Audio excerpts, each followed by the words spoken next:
Krish, of course, big week for Apple TV Plus, big premiere here in New York.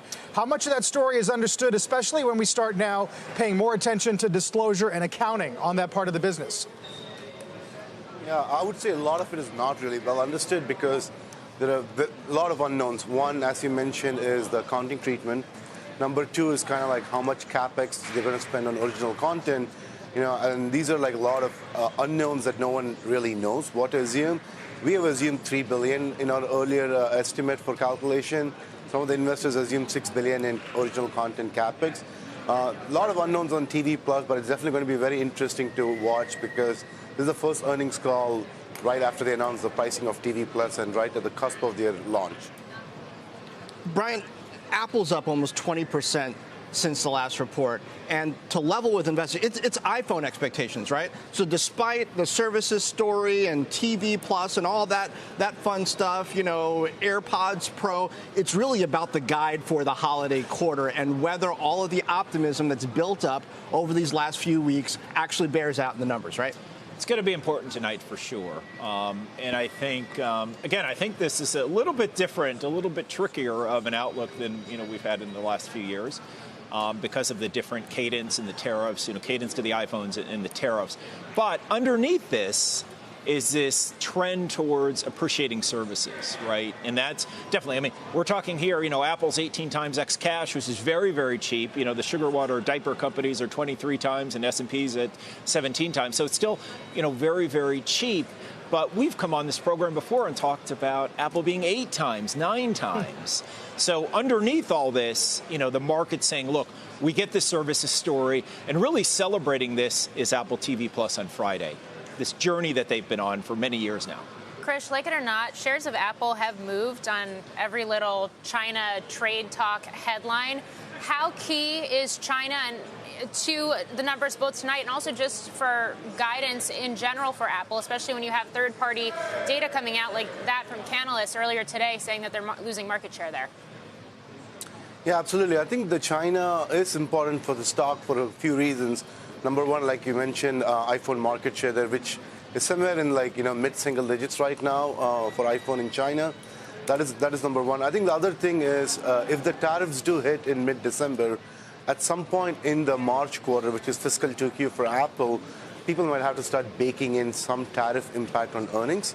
I don't think that's in the numbers yet, so that is something to watch out for. And then the third thing is also the App Store does play an important role for Apple, especially in China with the gaming downloads. So you see like a three-pronged situation where it does have an impact on iPhone, App Store, which is services, and also EPS with the tariffs coming out. Brian, I'm less concerned about tariffs where Apple is concerned than I am about Chinese domestic reaction to this tiff with the U.S., more than a tiff, trade war. And the fact that Apple doesn't have a 5G phone. Is the greater China revenue an important line to watch here and what Apple communicates around demand throughout the rest of the cycle? Absolutely. It's a huge market for them, just like hopefully one day India will be. And, there's been a lot of change in sentiment, I think, in the country, right? Just around American products, around Apple. Will it have an impact on the quarter? I don't think so this particular quarter. It has in this cycle, for sure, right? And, Apple's bounced back. And, I could see China being, greater China being maybe flat, up 5, down 5, something like that. But absolutely it's a risk. If the sentiment changes so negatively over there, this is an enormous market for them. For Although wouldn't it be weird, Krish, to have China guidance, trade-related China guidance be net negative given, phase one, Chile today aside, it looks like we're going to get a signature in November and talks will continue on phase. Sentiment around trade in general has gotten better. Why would it be worse at Apple? No, I don't think it'd be much worse, to be honest, around the sentiment. But I think, like Brian pointed out, I think the big question, the bear argument for Apple on iPhone is they've been losing market share in China, partly because of nationalism, partly because of the trade tariffs, whatever it might be. And if you look at Samsung Galaxy's market share in China is less than 1%. So the bear argument is, why shouldn't Apple be at the same market share from mid-single digits? Why can't they get to less than 1%? And I think it's a fair enough point. I think the other way to think about it is the opportunity to grow share in India, especially where they're also manufacturing the phones or assembling the phones with the Foxconn facility in India, I think could help gaining share that could help offset potential share erosion in China for iPhones. My last question, Brian, is about Apple TV Plus pricing. Everyone's talking about HBO Max at $15. Right. Doesn't $5 look ridiculously cheap now? Well, Apple won't have a lot of content at first. If you buy an Apple product, you get a year free.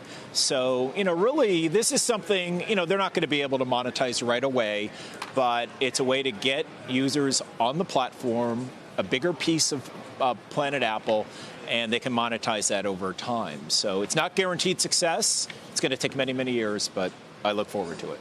All right, lastly, and Krish, I'll start with you. You got an outperform rating on Apple. Biggest risk to your thesis? I would probably say the biggest risk, at this point is kind of like any further slowdown or deterioration on the services side, because part of the whole thesis for us is iPhones is looking pretty good. Services is growing, which is very impressive, but the real thing is I think the services growth is what is driving the multiple higher for the name, and I think that needs to be sustained for the stock to keep working.